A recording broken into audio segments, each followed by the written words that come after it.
लेते हैं कि network.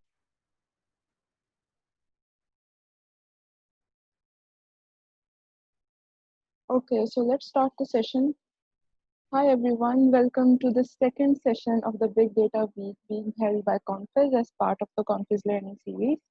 Today's session is called Object Detection and will be presented by our engineer Sanya Ashraf, who is a principal software engineer here at Confizz, and Taimur Zahid, who is a software engineer. During the presentation, there are some rules that we would like you to follow. Please keep your mics muted while the presenters are speaking.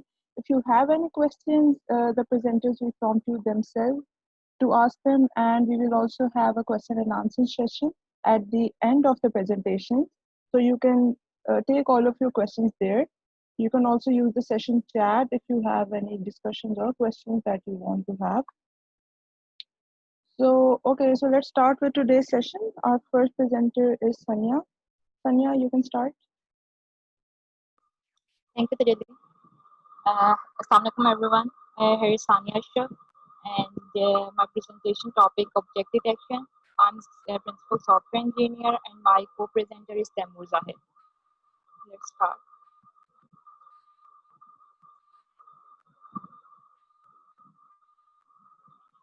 Agenda of my session. First, I will describe the problem statement, then we'll describe the basic concept of computer vision, machine learning, and deep learning, and which will be the helpful in the second part of the session, which is the object detection using transfer learning, and then we will give the demo on the object detection.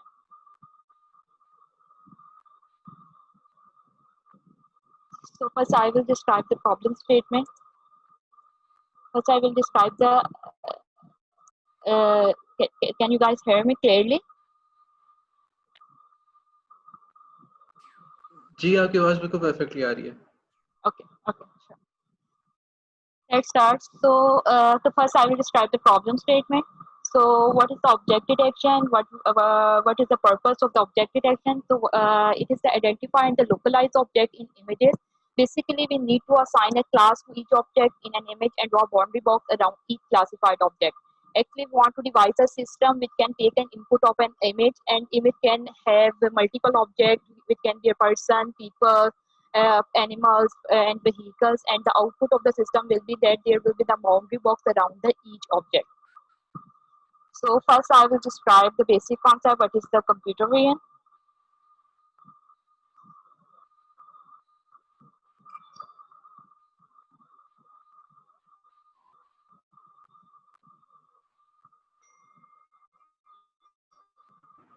So what is computer vision?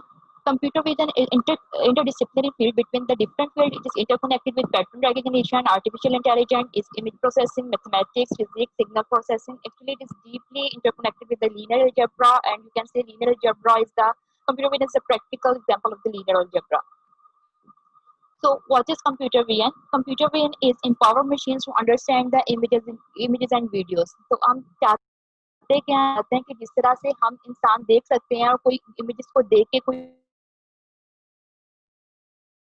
Machine को जो है images provide करें और उस images से जो है हम कोई यूजफुल डिसीजन एक्सट्रैक्ट कर सकें. फॉर एग्जांपल अगर नीचे अगर आप इमेज देखें तो इस इमेज में हमें मल्टीपल ऑब्जेक्ट नजर आ रहे हैं. तो हम अगर किसी मशीन को ये प्रोवाइड करें कि अच्छा ये इमेज है, तो मशीन इसमें से ये बता सके कि इसमें किस तरह के ऑब्जेक्ट हैं, कितनी दूर है, किस तरह के हैं, क्या कलर है, उसमें तो कोई यूजफुल डिसीजन इसमें से एक्सट्रैक्ट कर सकें. So what is human vision? Human vision is sight is of primary sensation. 80% of our first 12 year learning is through vision, and 40% of the brain is dedicated to visual processing. तो start में जब हमारे first 12 year होते हैं, ज्यादातर हम अपनी visual से या साइट विजन से जो है हम साइट से देखना शुरू करते हैं, साइट से समझना शुरू करते हैं.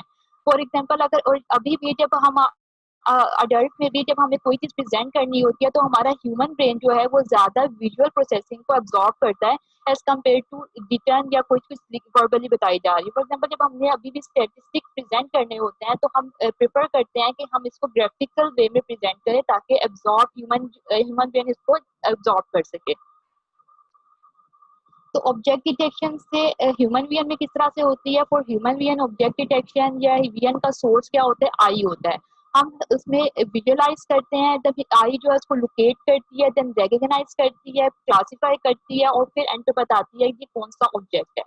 तो सेम ये हम ये कंप्यूटर विजन के साथ करना चाह रहे होते हैं। कंप्यूटर विजन के लिए जो हमारा सोर्स होता है वो कैमरा होता है, हम यही की विजुअलाइज करें और आउटपुट को ये ऑब्जेक्ट दें, तो ये हम कंप्यूटर विजन या ऑब्जेक्ट डिटेक्शन का ये हम पर्पस जो है थ्रू विजन सॉल्व करना चाहते हैं। ह्यूमन विजन और कंप्यूटर विजन में बेसिक फर्क क्या है? जब हम कोई ऑब्जेक्ट देखते हैं तो हमें कोई चीज कलरफुल ऑब्जेक्ट या इमेज या कोई एक मीनिंगफुल चीज नजर आ रही होती है, लेकिन जब हम कोई कंप्यूटर को कोई ऑब्जेक्ट कोई इमेज प्रोवाइड करते हैं तो उसमें क्या नजर आ रहा होता है? कंप्यूटर के लिए इमेज कुछ भी नहीं है। कंप्यूटर के लिए इमेजेस जो है सिर्फ 2D 3D अरे हैं। जैसे आपने अरे का कॉन्सेप्ट हर एक को पता होगा, तो कंप्यूटर के लिए इमेजेस बस 2D 3D अरेज हैं। उस अरेज के ऊपर सिर्फ नंबर्स होते हैं। कंप्यूटर सिर्फ अंडरस्टैंड क्या करते हैं? नंबर्स को।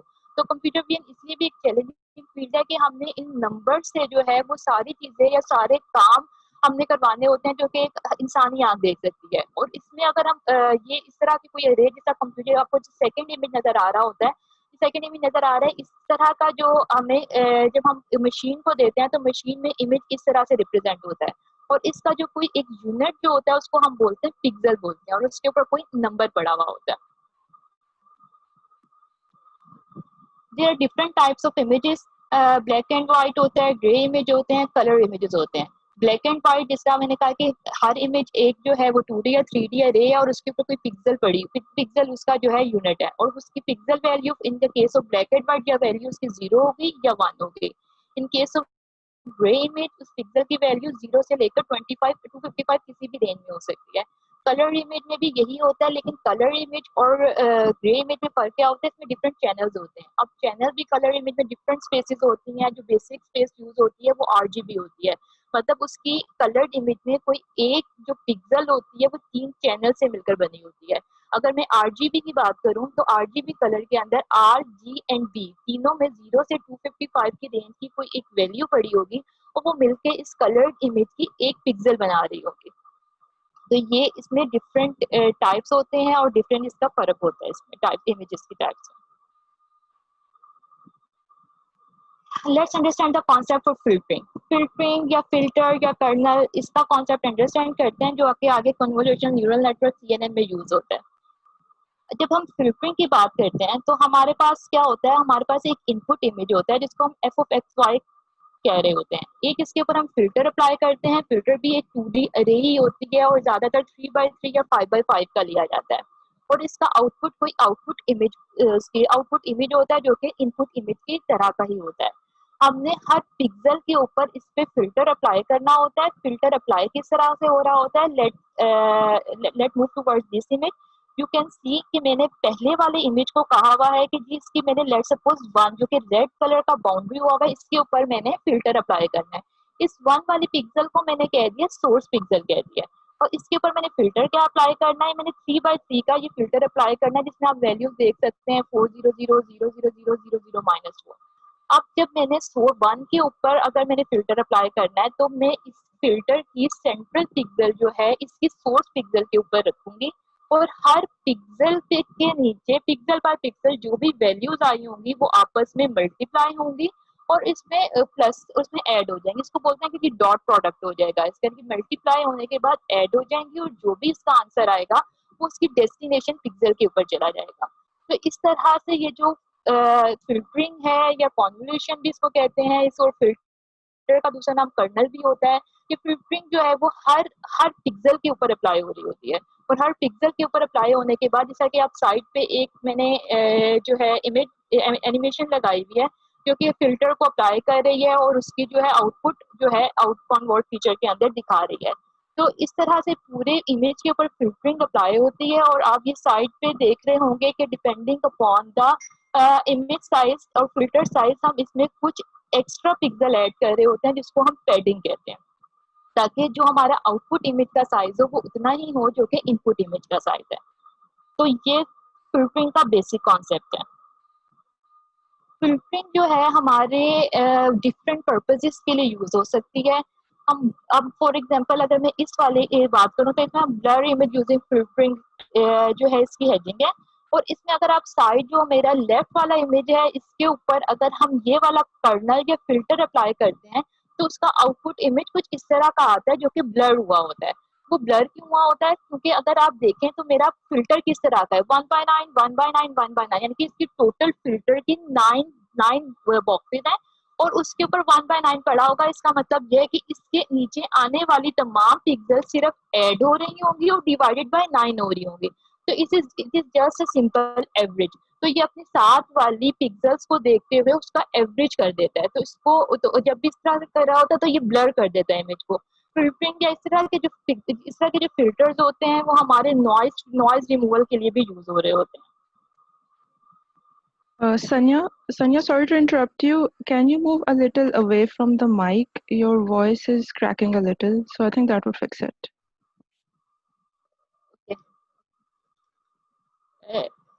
Let me know if it will fix. Can you hear me clearly now?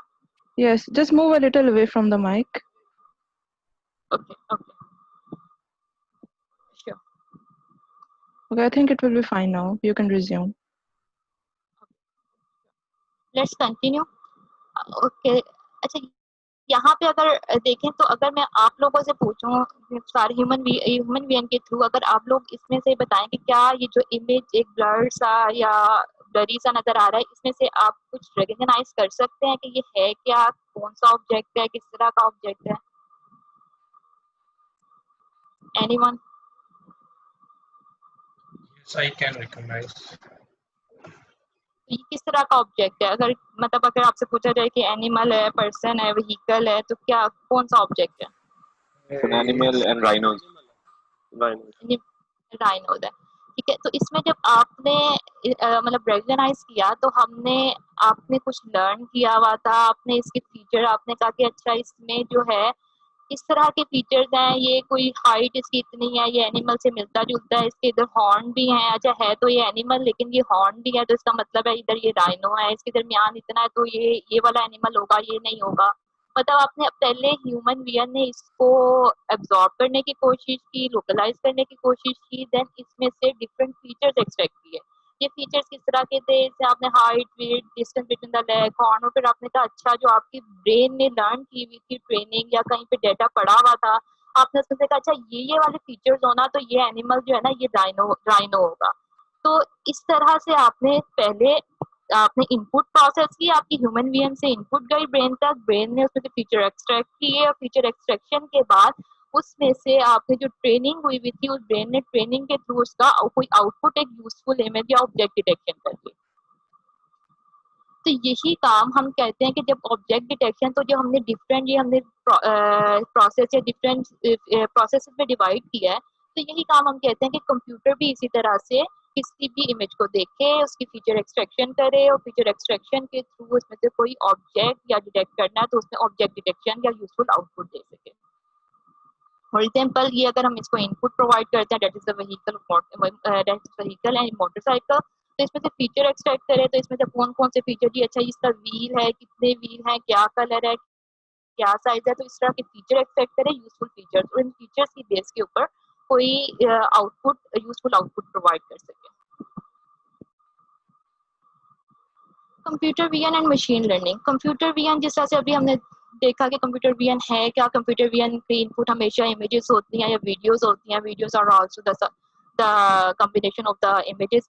तो कंप्यूटर विजन जो है मशीन लर्निंग की टेक्निक यूज करते हैं, क्योंकि कंप्यूटर विजन का भी हमने देखा कि पर्पस क्या है कि हम इमेजेस दें और उसमें से कोई यूजफुल डिसीजन ले सकें। तो मशीन लर्निंग क्या करती है? मशीन लर्निंग भी यही करती है। मशीन लर्निंग में हमने मशीन को लर्न करवाना होता है डेटा देके।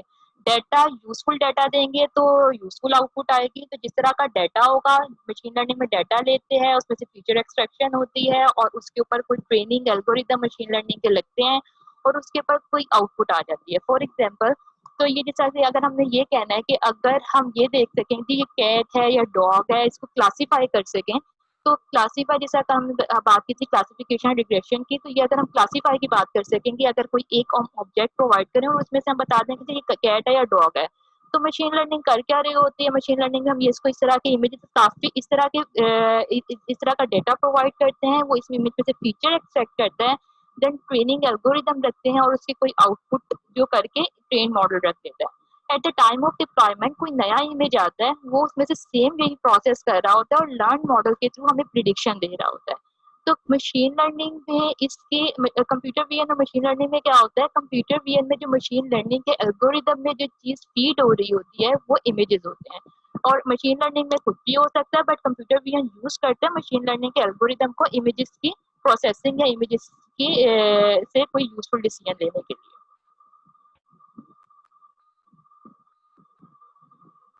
अगर किसी का कोई क्वेश्चन कुछ हो तो मुझे बीच में रोक सकते हैं। ये let's move towards the deep learning. अभी हमने मशीन लर्निंग की बात की, फिर ये आ जाता है डीप लर्निंग। डीप लर्निंग का जिन लोग जो ऑडियंस जिन्होंने कल भी अटेंड किया होगा, उन्होंने डीप लर्निंग या डीएनएन का जो है कल डिटेल जो है अंडरस्टैंडिंग कल डेवलप की। तो इसको मैं जल्दी से ओवरव्यू देती हूँ कि डीप लर्निंग है क्या। डीप लर्निंग जो है वो मशीन लर्निंग की सब फील्ड है और ये ह्यूमन ब्रेन से इंस्पायर्ड है। हम कहते हैं कि हमारे भी ब्रेन में हमने का ब्रेन लर्न करता है, लेकिन उसमें कोई न्यूरॉन्स है, कोई कनेक्शन है जिसकी बेस के ऊपर लर्न करता है। तो सेम इसी तरह से डीप लर्निंग में भी हम ये कहते हैं कि ये जो हम जिस सर्कल्स हैं हम कहते हैं कि ये न्यूरॉन्स हैं और न्यूरॉन्स हैं, और इसमें जो ये जो लाइंस आ रही हैं हम कहते हैं ये न्यूरॉन्स कनेक्टेड है। ये जो न्यूरॉन्स कनेक्टेड है वो किसी वेट्स के साथ कनेक्टेड होते हैं और हम इन्हीं वेट्स को अपडेट कर रहे होते हैं अपनी लर्निंग के लिए। तो इसमें 3 तरह की लेयर्स होती हैं। जो हमारी पहली लेयर होगी वो इनपुट लेयर होगी। फॉर एग्जांपल अगर हम लास्ट वाली एग्जांपल की बात करें जिसमें हमने कैट या डॉग के इमेजेस दिए थे, तो अगर हम इसके ऊपर डीएनएन लगाएं तो हमारी इनपुट लेयर में वो उस तरह का डाटा आएगा, वो इनपुट आएगी हमारी। और हमारी आउटपुट क्या होगी, अगर मैंने लास्ट वाली एग्जांपल की बात करें तो उसमें 2 तरह की क्लासेस मैंने कहा था, कैट और डॉग। तो मेरी आउटपुट उधर ये आउटपुट लेयर में आ जाएगी 0, मतलब कैट है या डॉग है। दरमियान में जितनी भी लेयर्स होती हैं इसको हम बोलते हैं हिडन लेयर्स बोलते हैं। और हिडन लेयर्स का काम क्या होता है, ये फीचर्स एक्सट्रैक्शन में यूज होती है। डीप लर्निंग का फायदा ये होता है कि जिस तरह भी मैंने लास्ट टाइम की क्लासिकल मशीन लर्निंग की बात करें तो उसमें फीचर एक्सट्रैक्शन के एल्गोरिदम अलग अप्लाई हो रहे होते हैं और देन उसके ऊपर कोई क्लासीफायर या रिग्रेसर लग रहा होता है। लेकिन डीप लर्निंग में इन बिटवीन जो हिडन लेयर्स होती हैं, जैसे हमने कल बात की थी, वो हम एक ब्लैक बॉक्स ट्रीट करते हैं। तो जो इन बिटवीन हिडन लेयर्स होती हैं वो फीचर्स भी खुद एक्सट्रैक्ट कर रही होती हैं और जो हमारी क्लासिफिकेशन रिग्रेशन है वो भी खुद परफॉर्म कर रही होती हैं उसके ऊपर एनालिसिस। तो इसमें फीचर एक्सट्रैक्शन की जरूरत नहीं होती। लेकिन लेट्स मूव टुवर्ड्स इसका हम बेसिक एल्गोरिदम देख लेते हैं। कोई भी एनएन हो, कोई भी न्यूरल नेटवर्क हो, सीएनएन, डीएनएन, आरसीएनएन, तो बेसिक एक एल्गोरिदम होता है बैकप्रॉप का, उसको यूज कर रही होती है। उसमें होता है कि हम इसको लेबल डेटा प्रोवाइड करते हैं, सैंपल लेबल डेटा। उसमें हम जिस तरह से ये कनेक्ट हुआ है, जिन वेट्स के थ्रू, जिन कनेक्शन के थ्रू, उसके थ्रू हम इसको फॉरवर्ड ड्रॉप करते हैं, एंड तक वाली लेयर तक लेकर आते हैं। सैंपल डेटा है, हम इसको फॉरवर्ड ड्रॉप करते हैं। जब वो आखिरी लेयर तक आ जाएगा तो हम इसका ग्राउंड ट्रूथ, जो उसकी ओरिजिनल वैल्यू है, उधर से लॉस फंक्शन लगाते हैं या उससे एरर निकालते हैं कि जी भाई ये कितना दूर है। जब वो वहां तक पहुंच जाएगा तो फिर जितना जितना एरर आया होता है ये पूरा बैक ड्रॉप होता है पहली लेयर तक। और इसके दौरान ये हम जो इसके वेट्स होते हैं अकॉर्डिंग टू एरर वो अपडेट करते जाते हैं। सैंपल डेटा आएगा, हम फॉरवर्ड ड्रॉप करेंगे, देन बैक प्रोपोगेट करेंगे और फिर अपडेट द कनेक्शन वेट्स को अपडेट करते जाएंगे। और ये काम हम चलता जाएगा जब तक कि हमारा एरर कन्वर्ज ना हो जाए, किसी एक यूजफुल या ऑप्टिमल वैल्यू तक ना आ जाए। तो ये बेसिक एल्गोरिदम है न्यूरल नेटवर्क का।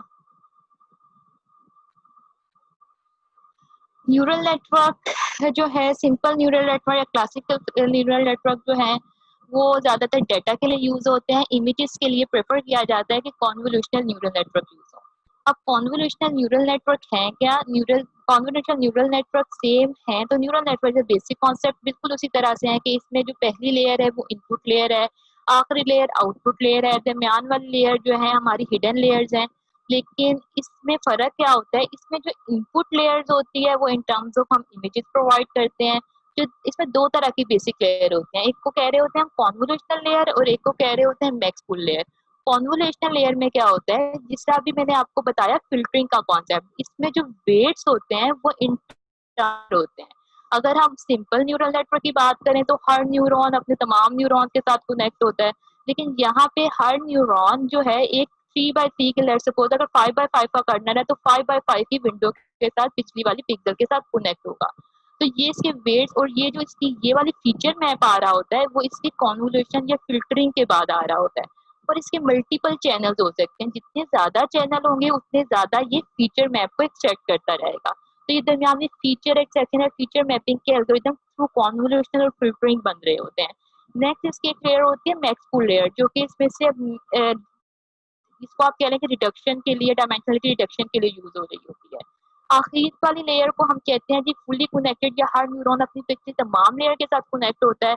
ये डिपेंडिंग अपॉन के जो भी हमारी क्लासिफिकेशन है, रिग्रेशन है, उसके नंबर ऑफ न्यूरॉन्स उतने होते हैं।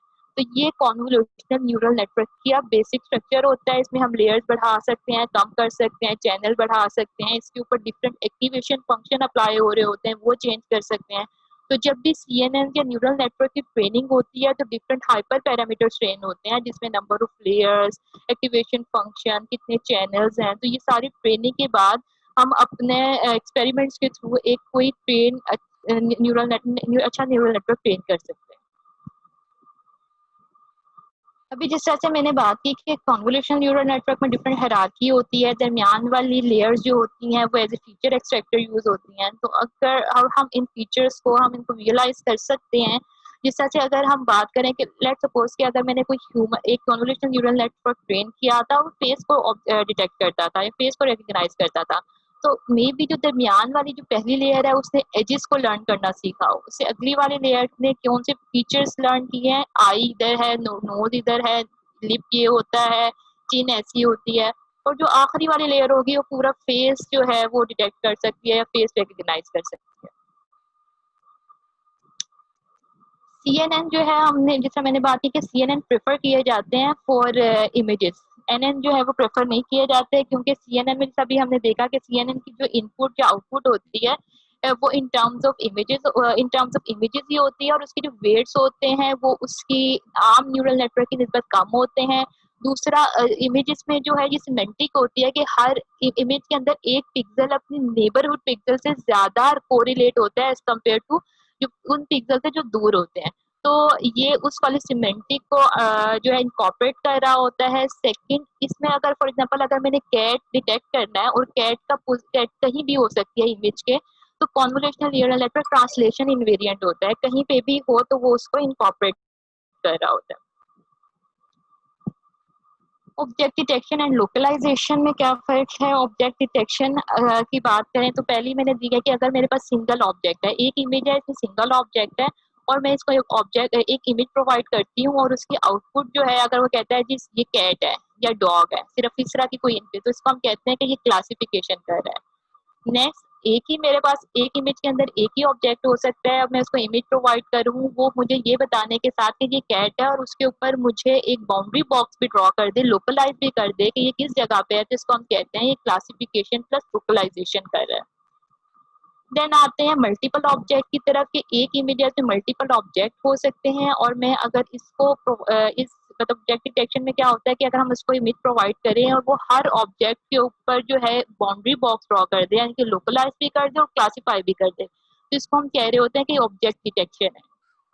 और इंस्टेंस सेगमेंटेशन क्या होती है? ऑब्जेक्ट डिटेक्शन के अंदर आप देखेंगे सिर्फ ये एक स्क्वायर या रेक्टेंगुलर बॉक्स ड्रॉ कर रहा होता है, इसमें कहीं इसकी शेप नहीं ड्रॉ हो रही होती। इमेज सेगमेंटेशन में हर पिक्सल को क्लासीफाई किया जाता है और इसकी एग्जैक्ट शेप जो है वो क्लासीफाई होती है। इंस्टेंस सेगमेंटेशन होती है, सेगमेंट्स बन जाते हैं डिफरेंट ऑब्जेक्ट्स।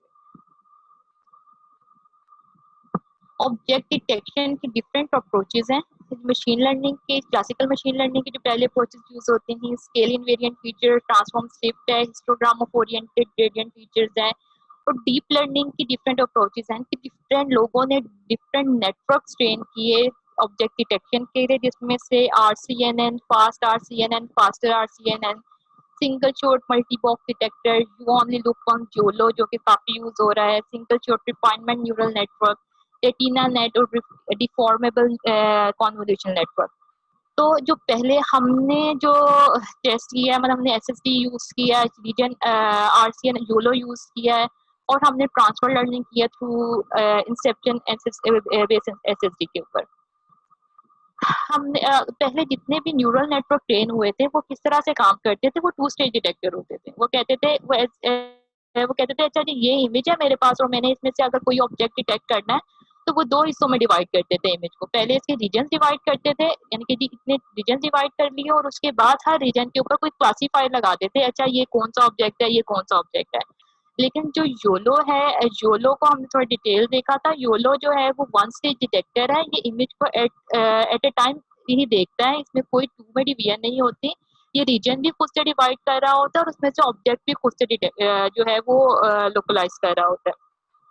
तर्क किस तरह से रहा होता है, इसमें से कोई भी योलो होगा, लेट्स सपोज में वो कहेगा कि मैंने इसको हर इमेज को जो है एस बाई एस की बाउंड्री में डिवाइड कर रहा होता है और इस बाउंड्री के ऊपर मैं कहती हूँ अगर वो बी बाउंड्री बॉक्स है कि लेट्स सपोज एक एस बाई एस की बाउंड्री के अंदर बी ऑब्जेक्ट आ सकते हैं, तो उसकी आउटपुट उतने बाउंड्री बॉक्सेस और उसके साथ उसका कॉन्फिडेंस और जितनी भी क्लासेस हैं, लेट्स सपोज मेरे डाटा की अगर 20 क्लासेस हैं तो हर बाउंड्री बॉक्स और कॉन्फिडेंस के साथ 20 क्लासेस की प्रोबेबिलिटी दे देता है और at the time of testing हम उस प्रोबेबिलिटी और कॉन्फिडेंस की बेस के ऊपर आई ओ यू इंटरसेक्शन और यूनियन का फॉर्मूला लगा के उस पे से हम ऑब्जेक्ट डिटेक्शन कर सकते हैं। तो योलो कुछ इस तरह से वर्क कर रहा होता है, ये फास्ट होता है एज कम्पेयर टू, क्योंकि जो बाकी थे वो दो में डिवाइड करते थे, ये फ्रेम्स भी एक टाइम में ज्यादा प्रोसेस कर सकता है, ये एज ए रिग्रेसर ले रहा होता है प्रॉब्लम को, बाकी सारे क्लासीफायर ले रहे होते थे। तो योलो जो है as compare to previous neural network which was RCNN CNN तो ज्यादा फास्ट होता है और एफिशिएंट होता है। ऑब्जेक्ट डिटेक्शन जो हम कर सकते थे कि हम कोई एक न्यूरल नेटवर्क या डीप लर्निंग का कोई न्यूरल नेटवर्क पकड़ते हैं उसको स्क्रैच से ट्रेन करते हैं या हम प्री ट्रेन नेटवर्क यूज करते हैं, तो हम दोनों तरीके से कर सकते थे। योलो के ऊपर हमने ट्रेन किया था लेकिन उसके उतने अच्छे रिजल्ट्स नहीं आए, तो उसके भी इतनी ट्रेनिंग से इतने अच्छे उसको मजीद रिफाइनमेंट की जरूरत थी। दूसरा हमने जो जिससे अच्छे रिजल्ट आए थे वो हमने ट्रांसफर लर्निंग यूज किया है प्री ट्रेन नेटवर्क को यूज करते हुए। तो आगे हम बताएंगे कि ऑब्जेक्ट डिटेक्शन जो है वो ट्रांसफर लर्निंग के थ्रू किस तरह से होती है। तो ओवर टू तैमूर। आप स्क्रीन बंद करें, मैं शेयर करता हूँ।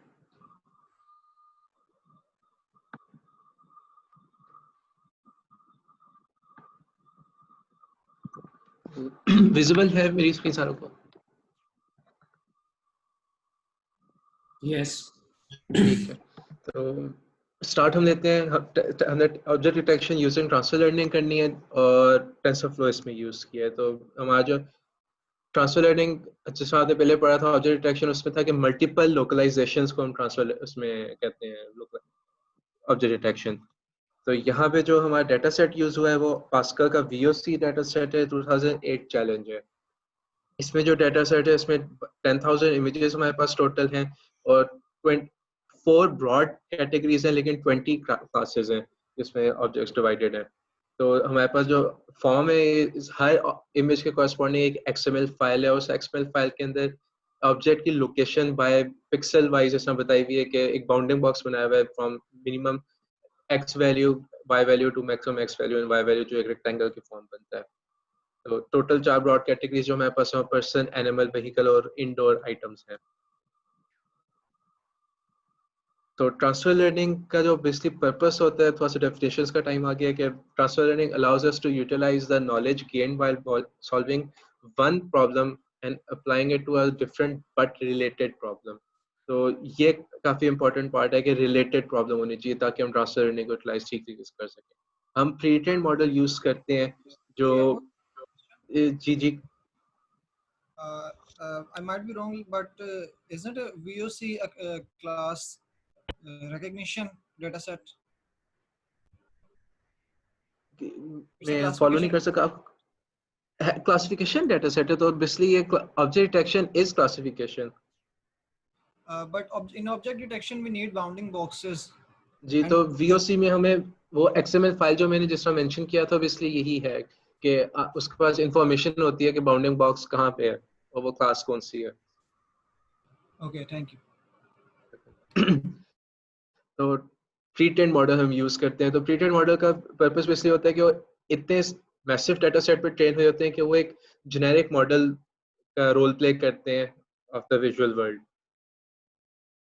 तो इमेज नेट की एग्जांपल ये है कि हमारे पास इस फॉर्म में डाटा होता है, जिस तरह रिसेंटली जो है इमेज नेट 21 के एक डाटा सेट इनका लेटेस्ट है, उसमें 14 मिलियन इमेजेस के ऊपर वो ट्रेंड हुआ है और 21,000 क्लासेस को वो रिप्रेजेंट कर रहा है। तो इस स्केल तक इमेज नेट सिस्टम आपको फैसिलिटेट करता है।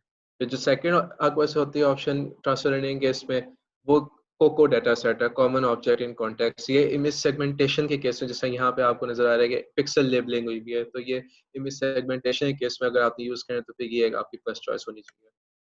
तो ट्रांसफर लर्निंग की अगर मैं आपको थोड़ा सा विजुअली एक्सप्लेन करूँ कि जिस तरह इसका पर्पस होता है, हमारा जो अपना डाटा सेट है उसको बेसिकली हम ट्रेन करते हैं। तो ये इतना जो पार्ट होता है इसको हम ट्रेन नहीं करते, ये फ्रीज रहता है। इसको हम as a feature extractor use करते हैं। ये कंपोनेंट्स आप पहले फेमिलियर हो चुके होंगे, पिछली साइड में कन्वोल्यूशन है, पूलिंग है। जो नया आपको लगेगा यहाँ पे वो कंकैटिनेशन है, पिछले रिजल्ट्स को कंबाइन करके एक सिंगल आउटपुट में वो कन्वर्ट कर देता है। कंकैटिनेशन के अलावा ड्रॉप आउट है, ड्रॉप आउट रैंडमली जो है वो स्विच ऑफ कर देते हैं न्यूरॉन्स को, ताकि इंटरडिपेंडेंसी इंक्रीज करे। इंस्टेड ये कि एक पर्टिकुलर न्यूरॉन लर्न कर ले कि ये चीज अगर इधर होगी तो फिर ये कैट है, तो इस चीज को एलिमिनेट करने के लिए ड्रॉप आउट यूज होता है, वो इंटरडिपेंडेंसी इंक्रीज करता है। फिर आगे फुली कनेक्टेड लेयर जो आगे आता है, और फिर सॉफ्ट मैक्स आता है जो सबसे मैक्सिमम प्रोबेबिलिटी जो होती है जिस क्लास की, उसको वो आगे फॉरवर्ड करता है। तो नेक्स्ट प्रोग्राम जो है, हमारा जो डाटा सेट है वो इस फॉर्म में अवेलेबल होना चाहिए in case of transfer learning, और इस स्पेसिफिक ट्रांसफर फ्लो के इम्प्लीमेंटेशन के साथ। यूजुअली हमारा डाटा सेट क्या होता है कि हर क्लास का एक अपना फोल्डर होता है। फॉर एग्जांपल ट्रेन के अंदर फर्दर फोल्डर्स होंगे, यहाँ पे कैट का हो जाएगा, यहाँ पे डॉग का हो जाएगा, so on and so fourth. Similarly ये रिपीट होगा वैलिडेशन और टेस्टिंग में। लेकिन ट्रांसफर लर्निंग के इसमें टेंसर फ्लो के साथ आपको सिर्फ ट्रेन के फोल्डर में इमेजेस ही और उनकी XML फाइल्स ही पेस्ट करनी है, सिमिलरली यहाँ पे टेस्ट में। तो ये हमारा डाटा सेट है, जिस तरह आप पहले बात कर रहे थे वैसे कि क्लासिफिकेशन है, यस क्लासिफिकेशन, और ये बाउंडिंग बॉक्स है, ये इन्फॉर्मेशन है, ये पॉटेड प्लांट है, ये क्लासेस की, और ये लोकेटेड है इस केस में। और यहाँ पे 3 पॉटेड प्लांट्स हैं और एक कैट है। ये हमारा डाटा सेट आ गया। फिर एक चीज जो मैंने एक्स्ट्रा ऐड करनी थी वो फाइन ट्यूनिंग थी। अब ट्रांसफर लर्निंग के केस में जो है हम रिप्रेजेंटेशन जो हमारा जो मॉडल लर्न करते हैं उसको हम as a feature extractor use करते हैं। फॉर एग्जांपल ये जिस समय बताया था कि हमने फ्रीज कर दिया था उस पार्ट को न्यूरल नेटवर्क के। फ्रीज करने का पर्पस ये था क्योंकि जो नया डाटा है हमारे पास, इधर वो बहुत थोड़ा है एंड वो काफी रिलेटेड है करंट जिस मॉडल जिस डाटा पे वो ऑलरेडी ट्रेन हुआ है। फॉर एग्जांपल जिस तरह के VOC के अंदर जो इमेजेस प्रेजेंट हैं वो काफी रिलेटेड है उन इमेजेस से जो इमेज नेट जिन पे ट्रेन हुआ है। लेकिन अगर ये ना हो, फॉर एग्जांपल जिस तरह फाइन ट्यूनिंग केस में कि हमारे पास जो मॉडल है वो परफेक्टली रिलेट नहीं कर रहा जो हमारा नया डाटा सेट है, उस केस में हम उसको मॉडल के जो वेट जो फीचर एक्सट्रैक्टर पार्ट था उसको हम अनफ्रीज कर देंगे, और जो उसके वेट्स होंगे जिस पे वो ऑलरेडी ट्रेन हो चुका है उसको हम एज इनिशियल वेट्स लेंगे, और जो नया डाटा होगा उसके हिसाब से उसको रीट्रेन करेंगे और फाइन ट्यून करेंगे। इसके लिए लेकिन जरूरी है कि आपके पास डाटा थोड़ा ज्यादा हो, क्योंकि इमेज नेट हुई है कि मिलियंस के इमेजेस पे वो ट्रेन हुआ है, तो फिर यहाँ पे आप कुछ हंड्रेड्स के साथ एक हाई क्वालिटी रिजल्ट प्रोड्यूस नहीं कर पाएंगे। तो जिस टाइम पहले बताया था, यहाँ पे हमने इसको एज अ फीचर एक्सट्रैक्टर लेते हैं ट्रांसफर करने के केस में, इसको एडजस्ट नहीं करते हैं हम, लेकिन फाइन ट्यूनिंग के केस में इसको हम एडजस्ट करते हैं।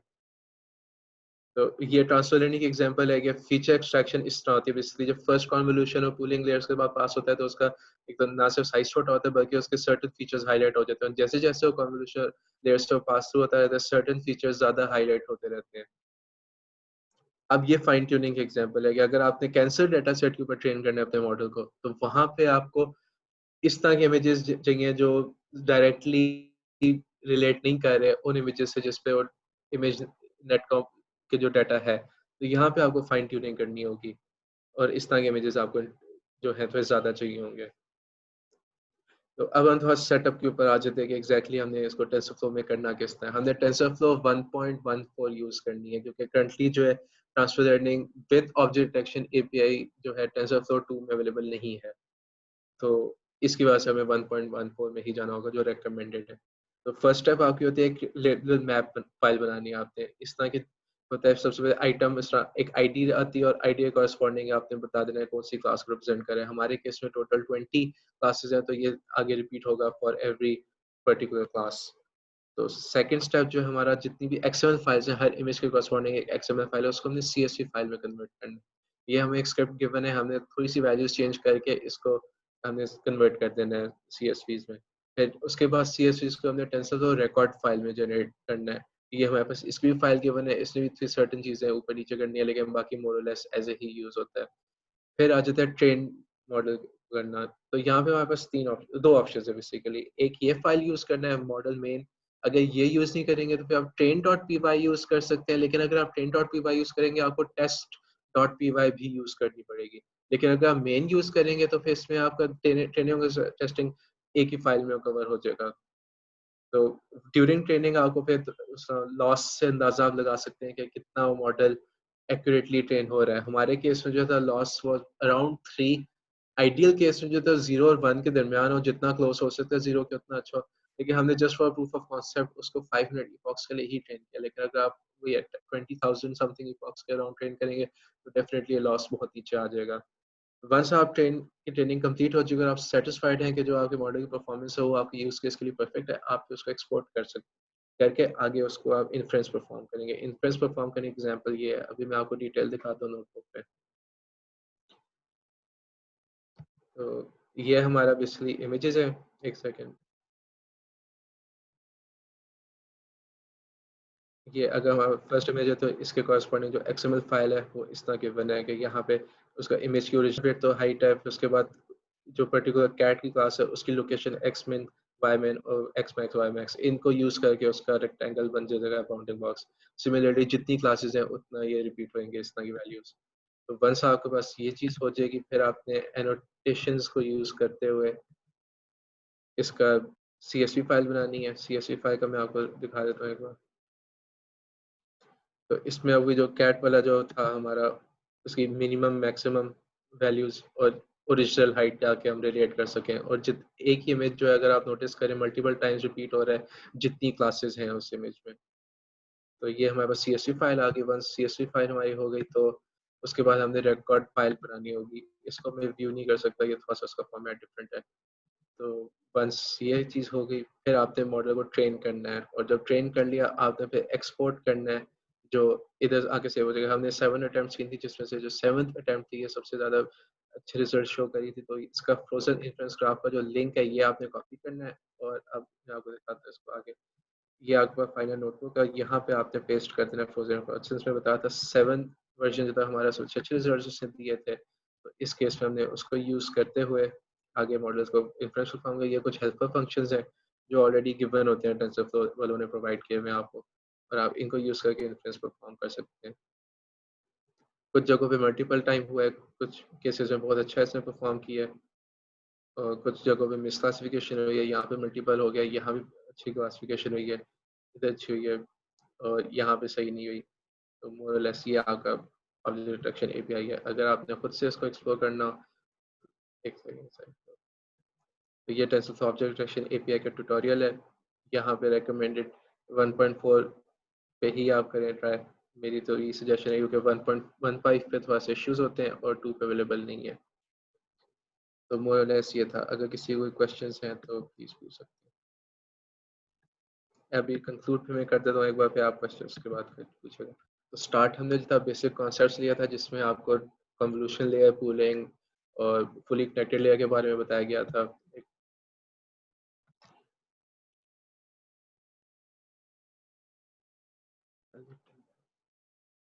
जी, मैं टेंसरफ्लो 1.14 यूज़ कर रहा हूँ क्योंकि टेंसरफ्लो 2 में अवेलेबल नहीं है,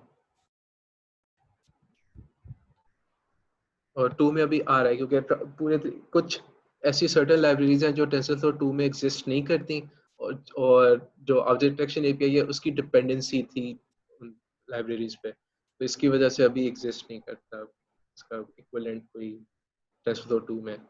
ट्रांसफर लर्निंग का करता है, लेकिन transfer learning with object detection ये नहीं करता। तो मैं कंक्लूजन को भी कंटिन्यू करता हूँ। इसमें फिर हमने पास्कल VOC चैलेंज का डाटा सेट यूज़ किया है। इमेजेस में XML फाइल और सिंपल इमेजेस थे। हमने मॉडल को ट्रेन किया यूजिंग टेंसरफ्लो 1.14, और एक जस्ट रिफ्रेशर ट्रांसफर लर्निंग जो है वो फीचर एक्सट्रैक्टर के तौर पे यूज़ होती है। अगर आपने फाइन ट्यूनिंग करनी है तो फिर इनिशियल वेट्स को आप, जो ओरिजिनल वेट्स होते हैं उनको आप एज इनिशियल वेट्स कंसिडर करते हैं और आप उसको रीट्रेन करते हैं ताकि आपका जो मॉडल है वो डाटा को बेहतर तरीके से फिट हो सके। जी, इसका जो सबसे अच्छा टूल है रेहान, वो है लेबल इमेज। ये फ्री भी है, और मैंने जो स्क्रीनशॉट दिखाया था आपको जिसमें कैट थी, वो भी लेबल इमेज का ही था। ये लेबल इमेज से मैंने स्क्रीनशॉट लिया है। मेरा टूल ऑफ चॉइस यही है। इस पे अगर आपका ये थोड़ा सा हाथ बैठ नहीं दे रहे, लेकिन वंस हो जाए तो आगे बहुत अच्छी स्पीड हो जाती है इस पे। जो एनोटेशंस की फाइल है वो इन्हीं का आउटपुट होता है। ये जो वंस आपने हो गया, आपने इसको सेव करना है और एक्सपोर्ट हो जाएगा, वो एज अ एक्सएमएल फाइल ही सेव होगा। एनी लिंक फॉर स्क्रिप्ट, ये मोहम्मद, अब ये ना मैं डिस्कस करके पहले टीम से कि मैं आपको एज ए सही चीज़ें भेज सकता हूँ, या मैं आपको पॉइंट कर दूँ सही डायरेक्शन में। अगर आप इसका जो क्विक आंसर ये है कि टेंसरफ्लो ऑब्जेक्ट डिटेक्शन एपीआई आप देखते हैं अबू बकर, उधर जाके गूगल पे आप सर्च करें टेंसरफ्लो, इनकी जो डॉक्यूमेंटेशन है उस पर काफ़ी अच्छा लिखा हुआ है। अगर ये पर्टिकुलर नोटबुक और ये पर्टिकुलर चीज़ें मैं पहले एक बार डिस्कस कर लूँगा, अलाउड है, फिर मैं ये भी आप लोग सेंड कर दूँगा।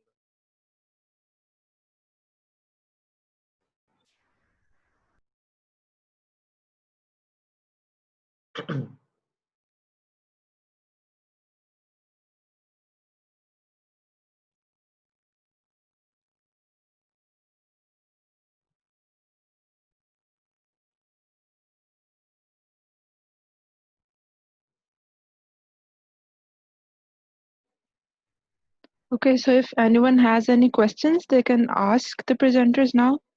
We are opening the session for the question and answer segment.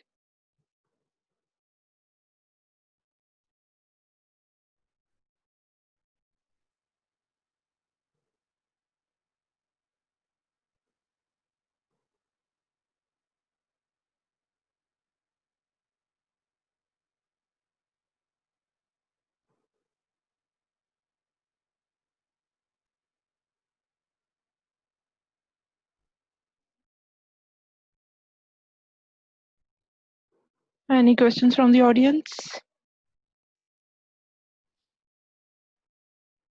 मुझे लगता है जितने थे वो पूछ लिए हैं, और मोरलेस सारों के, अगर कोई क्वेश्चन मिस कर दिया तो प्लीज रिपीट कर दीजिए, नहीं तो मोरलेस सारे हो गए हैं जितने भी क्वेश्चंस थे। Okay, we how have many another. Image custom data set के केस में जी, अगर आपने जो है ट्रांसफर लर्निंग करनी है, तो फिर मेरा पर्टिकुलर एक्सपीरियंस ये है कि अराउंड 500 इमेजेस, और वो ये है कि each image has at least one object, तो वो एक अच्छा डेटा सेट है फॉर ट्रांसफर लर्निंग। लेकिन अगर फाइन ट्यूनिंग करनी है तब आपको थोड़ा एक्सपेरिमेंट करना पड़ेगा, क्योंकि वो ये कि जितना आपका इमेज डिफरेंट होगा आपके ओरिजिनल इमेज नेट वाले डाटा सेट से, उस केस में फिर आपको ज़्यादा इमेजेस करने होंगे, ताकि पूरे मॉडल, क्योंकि आर्किटेक्चर का आप इंसेप्शन का देखें तो काफ़ी बड़े स्केल का है, तो उसको सारे को रीएडजस्ट करना अपने डाटा सेट के ऊपर, तो उसके लिए ज़रूरी है कि आपका डाटा सेट ना सिर्फ रिप्रेजेंटेटिव वो उस पूरे यूज केस का जो आप करना चाह रहे हैं कवर, बल्कि वो इतना साइज में भी हो, डाइवर्स भी हो, कि जो वेट्स हैं वो ओवरफिट ना करें।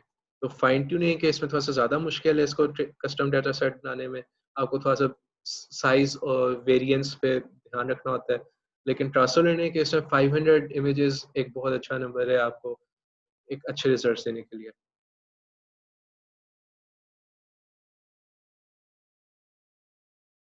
जी, आप यूज़ कर सकते हैं। कोको में जो है ज़रूरी नहीं है इमेज सेगमेंटेशन ही सिर्फ हो, कोको में आप कर सकते हैं detection. If there are 20 classes,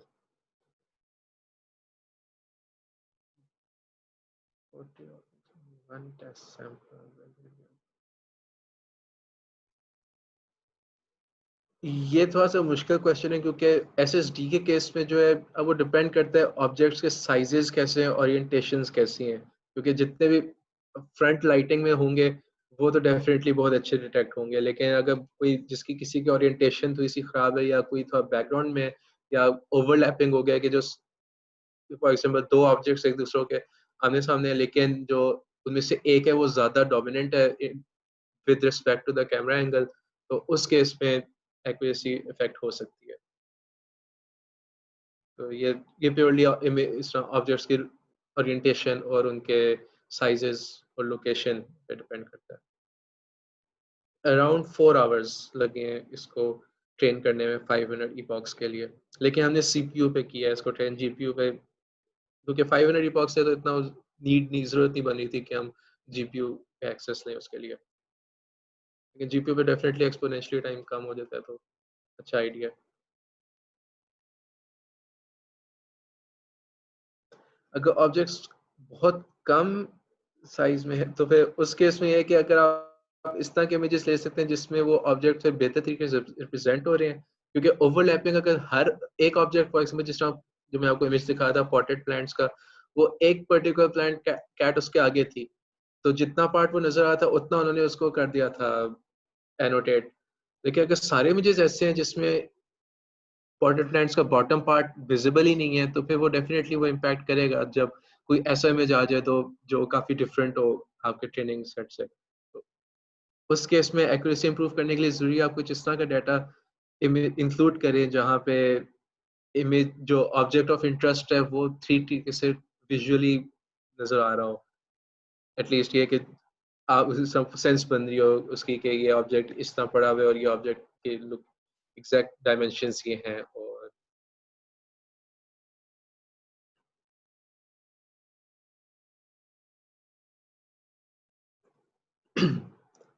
यहाँ पे इमेज को थोड़ा सा शार्पन कर, पोस्ट प्रोसेसिंग टेक्निक्स भी हो सकती हैं कि आप फॉर एग्जांपल यहाँ पे ये इन्फ्रेंस पॉइंट ऑफ व्यू से आपका क्वेश्चन मुझे थोड़ा ज़्यादा लग रहा है कि आपका मॉडल ऑलरेडी ट्रेंड है और आपने इसको डिप्लॉय किया हुआ है एक ऐप में, ये ठीक अज्यूम किया है अबू बकर? ये सपोज आपको एक आपने ऐप बनाई है जिसमें आपको मॉडल डिप्लॉयड है, यहाँ पे अब आपने ऑब्जेक्ट जो पिक्चर ली है ये ब्लर आई है, तो यहाँ पे आप ऐसा पोस्ट प्रोसेसिंग टेक्निक कर सकते हैं, इमेज शार्पनिंग टेक्निक्स यूज कर सकते हैं, और ऐसे भी अब अच्छा ठीक। तो डिपेंड करता है इमेज को, अगर सारे इमेजेस आपके ब्लर हैं तो फिर यहाँ पे आपको प्री प्रोसेसिंग टेक्निक करनी पड़ेगी। अगर आपने मॉडल अभी ट्रेन करना है तो उस केस में आपको पहले इमेजेस को एक सर्टेन फॉर्म में लाना होगा जो बेहतर तरीके से इंफॉर्मेशन प्रेजेंट करे, सर्टेन हाईलाइट होगी जो चीज़ें, वंस आपको लगे कि वो ठीक है at least better than the original, तो फिर आप मॉडल ट्रेन कर लें और फिर आप उस पर चेक कर सकते हैं। क्योंकि वो ये कि इस केस में जो हमें डाटा से प्रोवाइडेड था ये मोर और लेस एज इज ही, हमने इस प्री प्रोसेस करने की जरूरत नहीं पड़ी क्योंकि सारे इमेजेस परफेक्टली एनोटेटेड थे और काफ़ी ज़्यादा इमेजेस 10,057 इमेजेस थे और 20 क्लासेस के लिए काफ़ी ज़्यादा था, तो मोर और लेस काम ठीक हो गया था। लेकिन अगर इमेजेस कम होते या इमेजेस ठीक ना होते फिर हमें definitely pre processing techniques use करनी पड़ती। लेकिन अगर आपका ऑलरेडी मॉडल डिप्लॉयड है तो उस केस में आपको एक पोस्ट प्रोसेसिंग टेक्निक यूज़ करनी पड़ेगी। अगर आपने मोबाइल ऐप बनाई हुई है तो फिर आपको पिक्चर खींच के उसको शार्पन करना पड़ेगा इमेज को, या ब्राइटनेस ऊपर नीचे करनी पड़ेगी बिफोर इन्फ्लुएंस।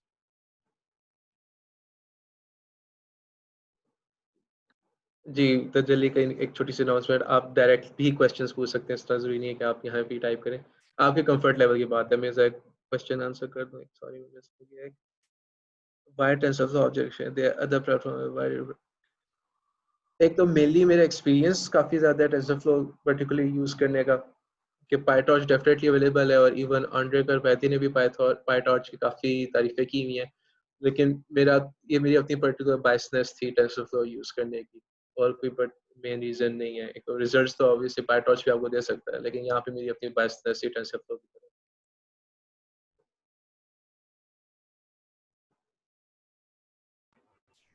तैमूर भाई अवैस हियर। जी, मैं आपका अभी क्वेश्चन पढ़ रहा हूँ। ओके, आपका यही क्वेश्चन है ना कि यस यही है। Entire data set is blood, और जो यहाँ पे फिर आपको जो, अब वो डिपेंड करता है, फॉर एग्जाम्पल जिस तरह हमने उस एनिमल की पिक्चर देखी थी तो वो उसमें फॉल्स पॉजिटिव बहुत ज़्यादा है, कि अगर आपका एक मॉडल ट्रेंड हो और आप यहाँ पे कोई सपोज राइनो के हिप्पोपोटामस की आप तस्वीर भेजते हैं, उसको वो राइनो कह सकता है अगर वो एक हद तक ब्लर है, क्योंकि मोरलेस शेप हुई है, बस एक हॉर्न की कमी है, और अगर हॉर्न काफ़ी हद तक ब्लर हुआ तो नहीं इतना पता लग पाएगा।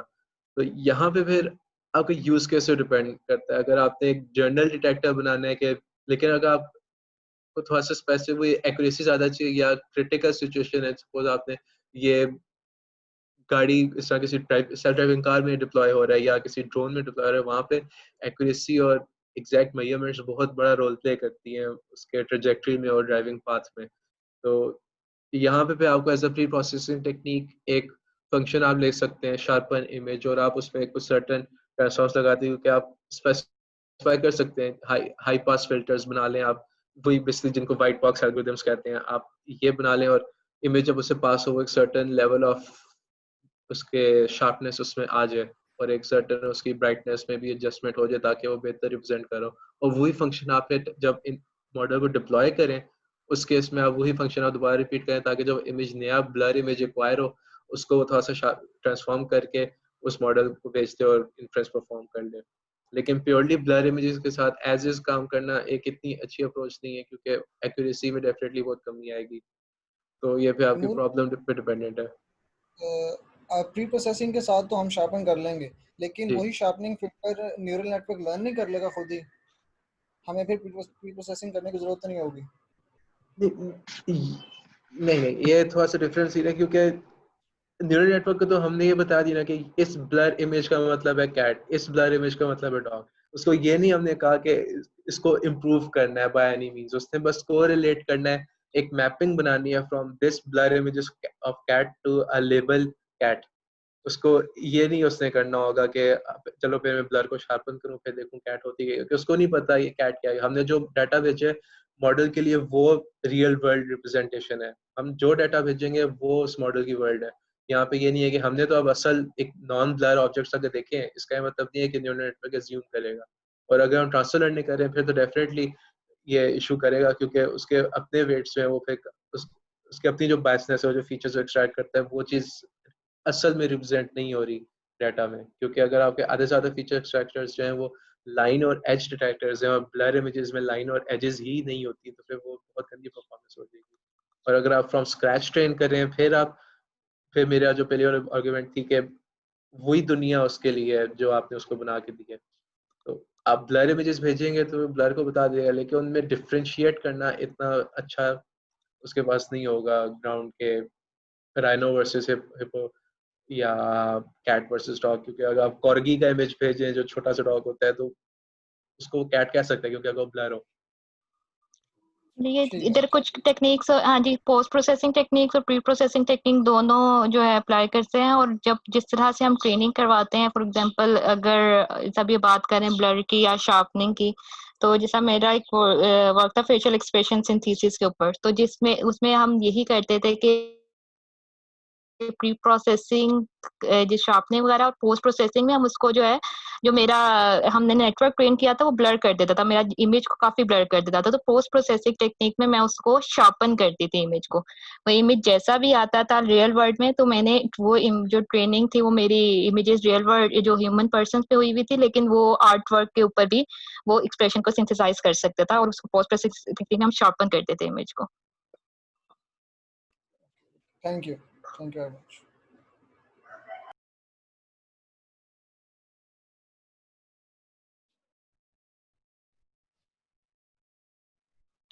और कोई अगर किसी का कोई question?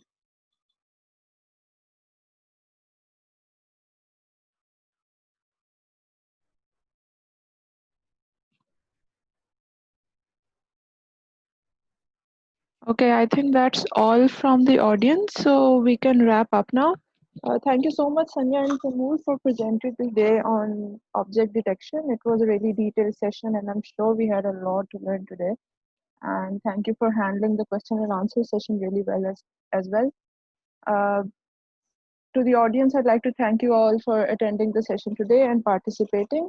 Join us again tomorrow for session 3 of the Big Data Week called Domain Adaptation, to be presented by our guest speaker, Dr. Mohsen Ali, who is currently a professor of computer vision at ITU. It will be a great learning session for all of us, so do attend that tomorrow. Thank you all for joining us today. That's it from the Big Data Week at Conference.